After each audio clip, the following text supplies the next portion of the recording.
महात्मा गांधी की आत्मकथा सत्य के प्रयोग में एपिसोड 23 में महाप्रदर्शनी शीर्षक के अंतर्गत महात्मा गांधी सन 1890 में पेरिस का एक किस्सा बताते हैं और कहते हैं कि यहाँ एक बड़ी प्रदर्शनी हुई थी।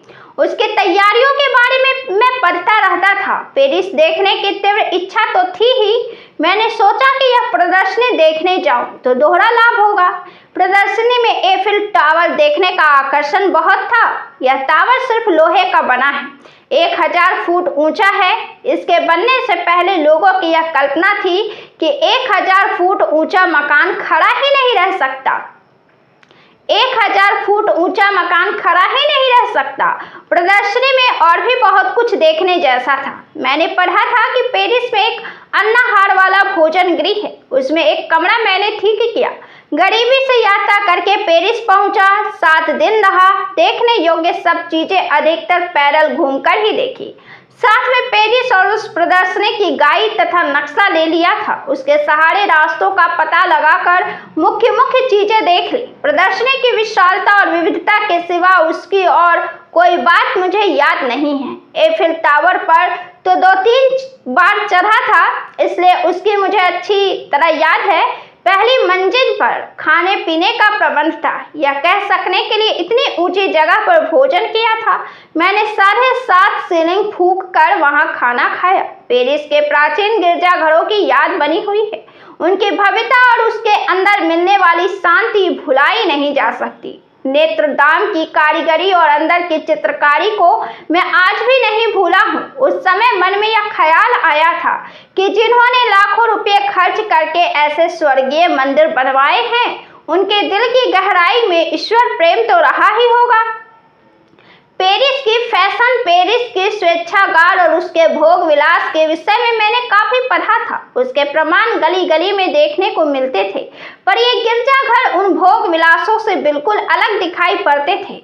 गिरजा में घुसते ही बाहर की अशांति भूल जाती है। लोगों का व्यवहार बदल जाता है। लोग अदब से पेश आते हैं। वहाँ कोलाहल नहीं होता। कुमारी मरियम की मूर्ति के सम्मुख कोई ना कोई प्रार्थना करता ही रहता है। यह सब वहम नहीं है, बल्कि कुमारिता की मूर्ति के सम्मुख घुटनों के बल बैठकर प्रार्थना करने वाले उपासक संगमरमर के पत्थर को नहीं पूजते थे, बल्कि उसमें मानी हुई अपनी कल्पित शक्ति को पूजते थे। ऐसा करके वे ईश्वर की महिमा को घटाते नहीं, बल्कि बढ़ाते थे। यह प्रभाव मेरे मन पर उस समय पड़ा था, जिसकी धुंधली याद मुझे आज भी है। एफिल टावर के बारे में 2 शब्द कहना आवश्यक है। मैं नहीं जानता कि आज एफिल टावर का क्या उपयोग हो रहा है। प्रदर्शनी में जाने के बाद प्रदर्शनी संबंधी बातें तो पढ़ने में आती ही थी।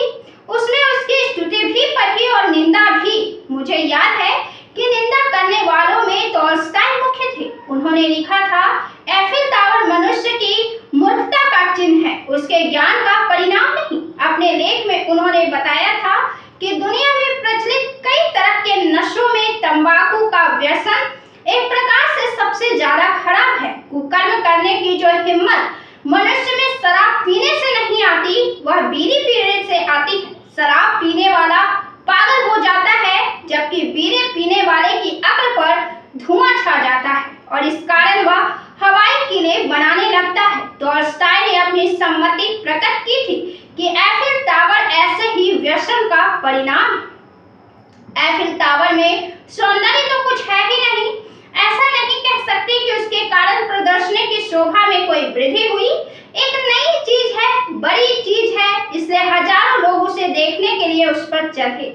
यह टावर प्रदर्शनी का एक खिलौना था और जब तक हम मोहवश हैं, तब तक हम भी बालक हैं। यह चीज इस टावर द्वारा भली भांति सिद्ध होती है। मानना